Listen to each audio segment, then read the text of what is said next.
Planeta Tierra, haciendo radio con propósito y sentido. Planeta Tierra, para saber más de todo, para saber más de todo. Planeta Tierra. Y hoy le damos la bienvenida a un invitado muy especial a nuestro programa hoy en Planeta Tierra Radio a través de Red Mundial y Vital Radio. Vamos a conversar con el padre David Miguel Trujillo Utrera, quien nos presenta su segundo libro, Compendio de una vida, anécdotas y cuentos de un consagrado. David, bienvenido a Planeta Tierra Radio, transmitiendo a través de Red Mundial y Vital Radio desde el corazón del Hiperjumbo Mundo. Hola, querido Cosimo, buenas tardes a ti y a toda tu audiencia. Gracias una vez más por la invitación, por abrirnos estos espacios tan importantes para llevar a cabo, para invitar, compartir. Pues en este caso, hoy especialmente, mi segunda obra, ¿no? Y pues desde ahora les digo, por ahí viene la tercera.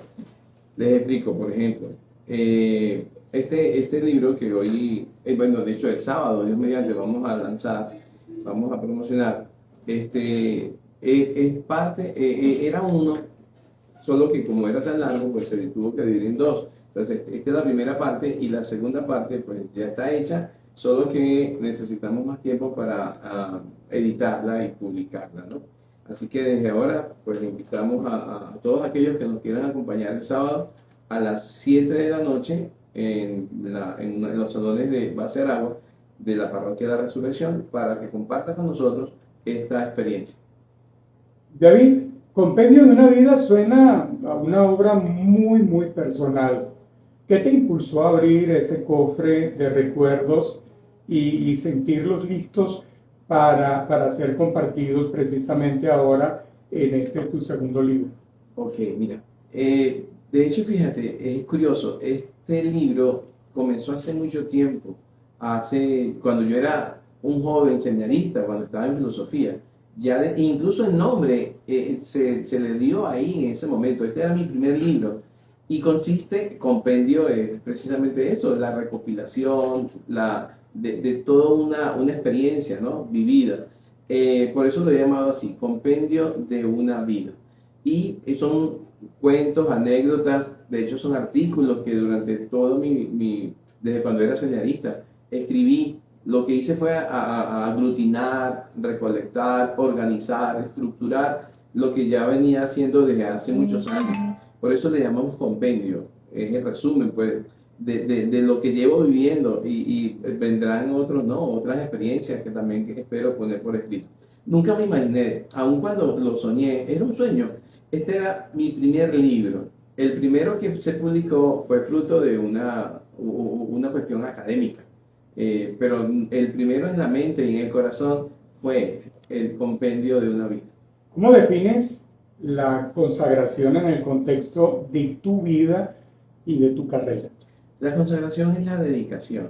Eso es consagrar a alguien, o consagrar algo es dedicarlo a. El sacerdote, de hecho todo cristiano es un consagrado a Dios por el hecho de estar bautizado, ¿no? Pero en el caso nuestro, bautizados como cualquier otro, pero consagrado, es decir, segregado, separado, escogido, preparado para el servicio de la comunidad. Por eso es un consagrado. Digo que es anécdotas y cuentos de un consagrado, porque es lo que aquí se narra son experiencias que se viven en estos 35 años de sacerdote, aun cuando hay unas que otras cosas que ya vienen desde cuando era seminarista. El libro mezcla de manera magistral anécdotas y cuentos.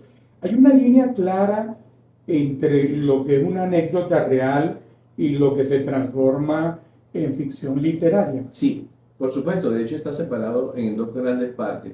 Anécdotas son experiencias personales que viví y de las que saqué algún aprendizaje, y la idea de compartirlo es que también la gente saque algún aprendizaje. Muchas de ellas son chistosas, son amenas, porque forman parte de mi idiosincrasia, de mi condición, de venezolanos, sacerdotes, pueblerinos. Yo soy un hombre nacido y criado en un pueblo llamado Suata del estado de Aragua. Y los cuentos, bueno, son cosas que también he escuchado, he leído. En los cuentos no son míos necesariamente, algunos quizás sí, pero otros no. Los cuentos también son como esa recopilación que se fue haciendo a lo largo del tiempo y que también comunican. Mi intención siempre ha sido la de instruir, formar, educar, preparar, y a través de la historia. Muchas personas, cuando me escuchan en mis homilías o en mis charlas, en mis clases, me han pedido que me habían sugerido pues escribir un libro. Ellos no sabían que ya yo lo tenía en mente, ¿no? ¿Y es porque? Pues tengo, según dicen, el don de la palabra. Entonces, bueno, yo creo que aquí eso se ve cristalizado, ese resumen, ¿no? Ese compendio de enseñanzas que se diferencian fácilmente entre lo que es personal, lo que es anecdótico y lo que es, algunos cuentos son ficticios, pues por supuesto, o algunos, quizás la mayoría no son míos, pero me han enseñado, me dejaron una enseñanza, un aprendizaje y quiero compartir. Fíjate, David, estamos conversando con el padre David, él nos está presentando su segundo libro. ¿Cuál crees que fue el mayor desafío al tratar de preservar la verdad emocional sin sacrificar la calidad narrativa mientras ibas construyendo el libro? Mira, cuando yo ahora mismo, en una mirada retrospectiva, la primera vez que yo escribí un artículo, yo recuerdo pues, que era un joven de apenas de 14, 15 años y pues nunca me imaginé, de verdad. En un principio aquello fue un desastre, literalmente hablando, ¿no? Pero después con el tiempo, con los estudios, con la lectura, me enamoré de mi libro, de mi filosofía, de mi teología y me ayudaba a expresar, a encontrar como una forma. A mí me encanta mucho la manera como está escrito el Evangelio. El Evangelio dice verdades profundas con ideas muy sencillas. De hecho, las parábolas que dice Jesús son cuentos inventados que tienen y transmiten una enseñanza religiosa. Pues a mí eso me inspiró y pues yo creo que no se me dificulta, ¿no? Incluso mezclo las dos cosas, lo emocional con el mismo hecho de transmitir una enseñanza religiosa. Has vivido una vida plena, David, y bueno, yo particularmente tengo muchos años conociéndote. ¿Cómo fue el proceso de seleccionar qué momentos o qué historias merecían estar en este compendio y cuáles se quedaron afuera? Bueno, fue un discernimiento. Yo creo que incluso en medio de la oración, ¿no? Pidiendo a Dios discernimiento, luz, cuál era lo que importaba. Porque uno puede ser que caiga hay una amenaza, el ego, el pretender presentarte tú y no presentar a Cristo, ¿no? Mi pensamiento, mi vida, mi objeto, mi misión siempre ha querido ser la de proyectar a Cristo. Existe el peligro de que la gente se quede en el signo, en mí, y no, esa no es la idea, no quiero ser el centro de atención. Por eso yo creo que el discernimiento mayor fue qué cosas pudiesen ayudar a acercarnos a Cristo. Por eso se discernió en base a eso y se escogió lo que se supone iban a ayudar a crecer en la fe, en la caridad, en la esperanza. Ese es el mayor de los planteamientos, creo.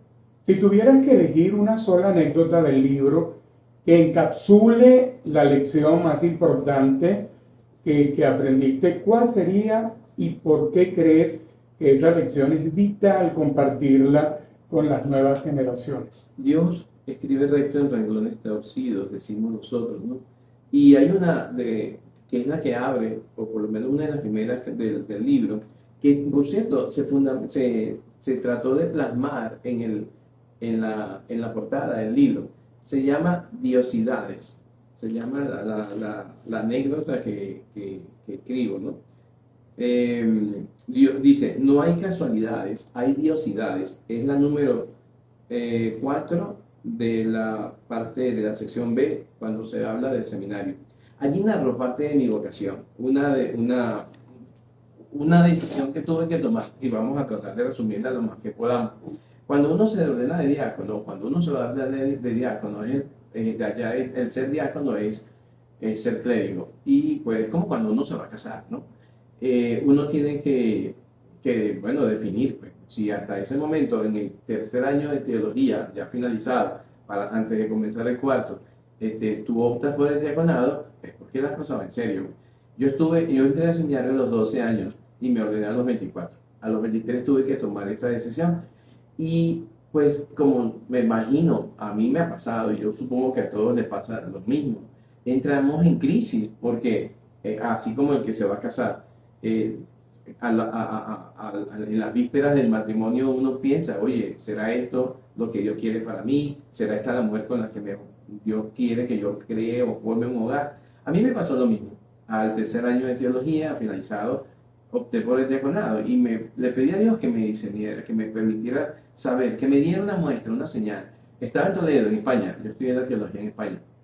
Y esa mañana, recuerdo que, bueno, me fui con mi libro de oraciones a un parque y esta mañana iba a decidir si seguía o si dejaba el ministerio, o por lo menos dejaba mi carrera sacerdotal clerical. Y bueno, ¿cuál sería mi sorpresa cuando en mis oraciones, en la oración, aparece, cosa que no parece mentira, nunca lo había escuchado, nunca lo había visto? Fue allí cuando me di cuenta que existía el famoso Salmo 88.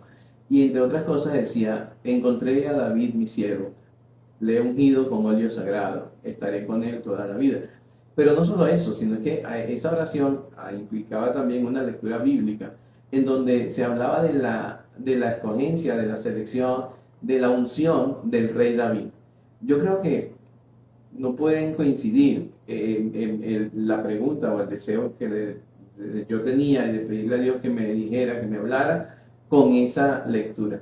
La cuestión es que a lo largo del tiempo nunca han podido coincidir ese día. O sea, de hecho matemáticamente es imposible, según el libro de oraciones, que el Salmo 88 corresponda al momento en el que se lee la unción de David como rey. Eso a mí, de verdad que digo que es una diosidad. Y por eso yo creo que es lo que caracteriza este libro. ¿Hubo alguna anécdota, David, que al momento de escribirla te trajo un significado completamente nuevo? Yo creo que sí, porque muchas de ellas fueron escritas hace tiempo y cuando las revisé, las repasé, tuve que actualizarlas.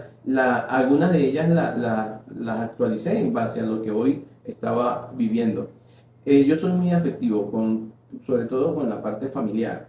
Y mi abuela para mí ha sido un baluarte. Mi abuela ha dejado huella imborrable en mi vida. Y cuando tuve que escribir sobre ella en aquel momento, y de hecho tuve que escribir una nueva para recalcar o resaltar la figura de mi abuela, pues vinieron a mí tantos sentimientos encontrados, ¿no?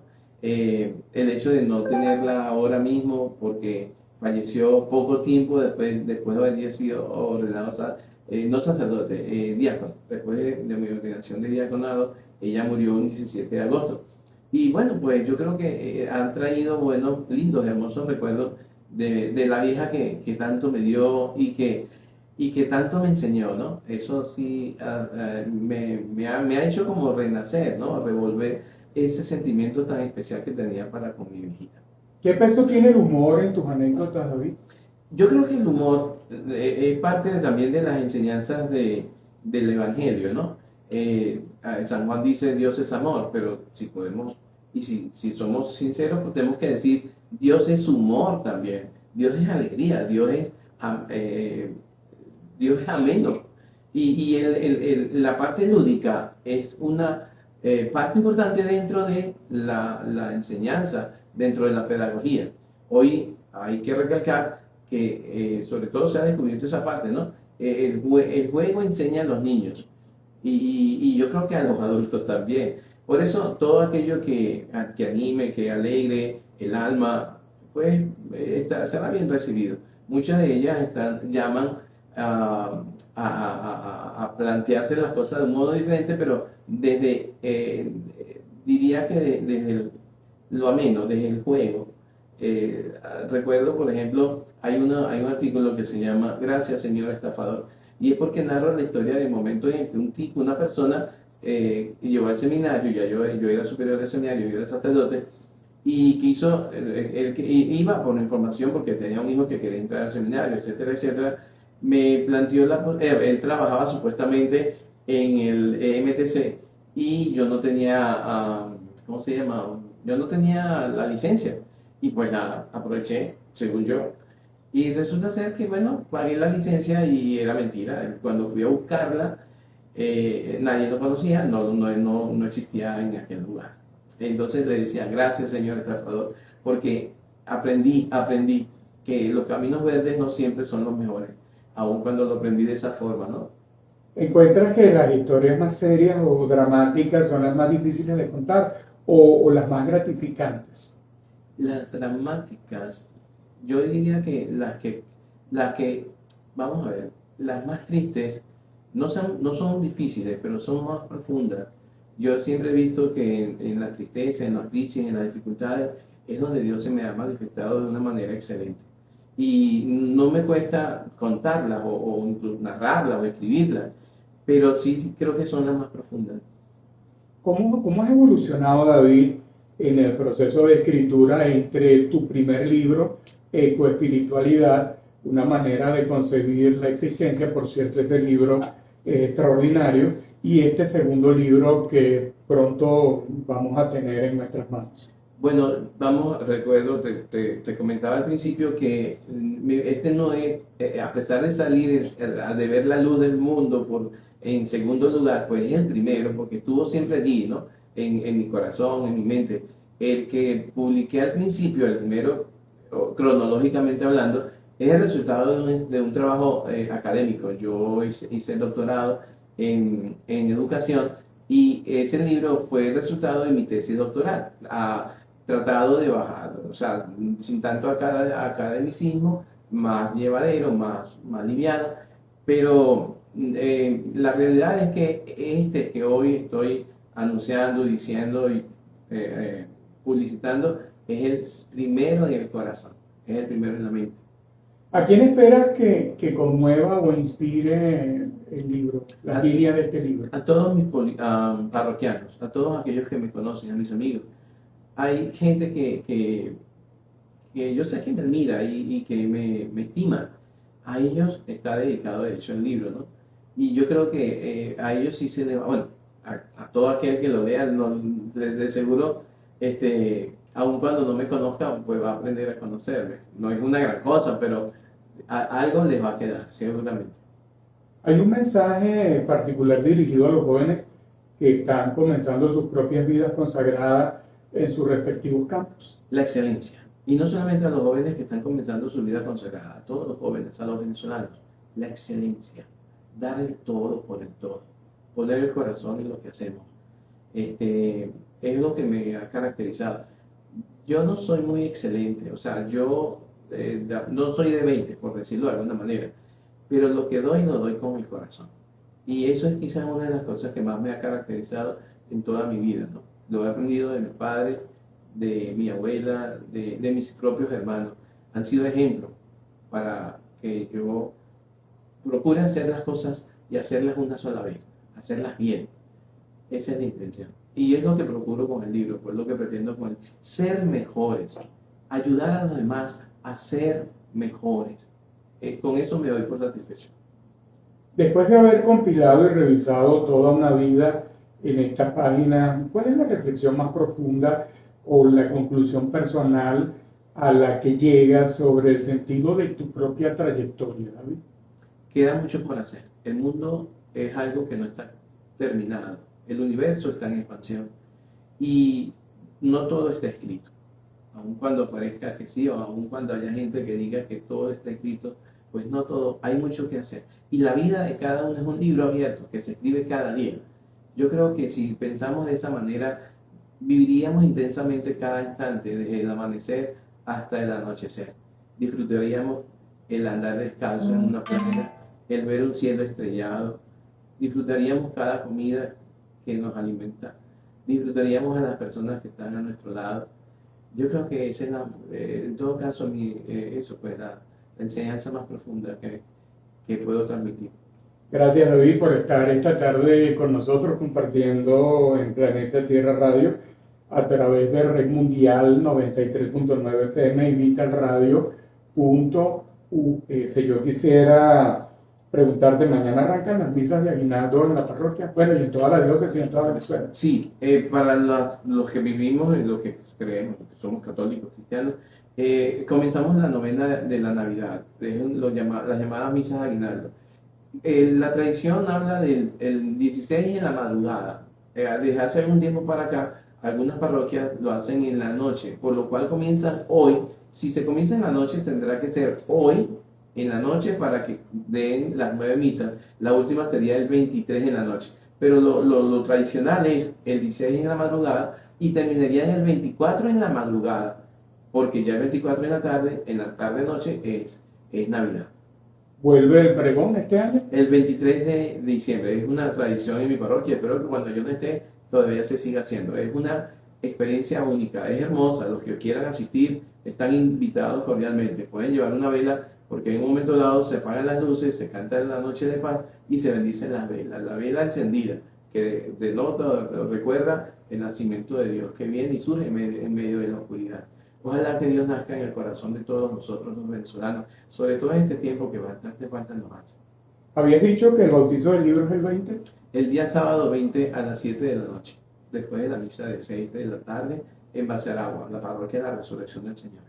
David, gracias. Por favor, antes de despedir tu participación en el programa, yo quisiera pedirte que bendigas a la gran familia de Red Mundial, a la gran familia de Vital Radio en Orlando, Florida, a todos nuestros relacionados y amigos, a todos los clientes de nuestras emisoras, por supuesto, a todos los clientes que visitan el Hiper Jumbo Mall, a todos los que tienen negocio en el Hiper Jumbo Mall en este momento tan especial. Estamos en Navidad y quisiéramos, bueno, recibir la bendición. Con mucho gusto, Cosimo, de verdad.